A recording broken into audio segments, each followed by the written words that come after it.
আমাদের দেশটা কেবলমাত্র স্বৈরাচার থেকে মুক্তি পেল।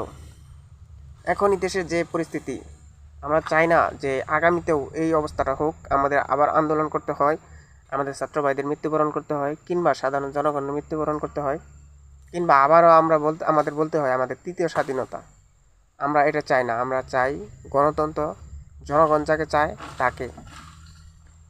এখানে কিছু কিছু বিএনপির কিছু কিছু নেতারা আছে, তারা তাদেরকে অনেক কিছু তারা মনে করে। তারা ভাবতেছে এখন তো আমরা ক্ষমতা পেয়ে গেছি, আমরা অনেক কিছু করে ফেলেছি। কিন্তু এটা ভুললে চলবে না আপনাদের, যে আপনারা কিন্তু এখন এই ক্ষমতা আসতে পারেন না, কিংবা এখনও ক্ষমতা আপনাদের হাতে হস্তান্তর করা হয়নি।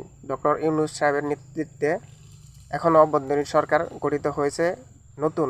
সে বলে দিয়েছে যে কোনো স্বৈরাচার, কোনো অনিয়ম চলবে না আমার দেশে।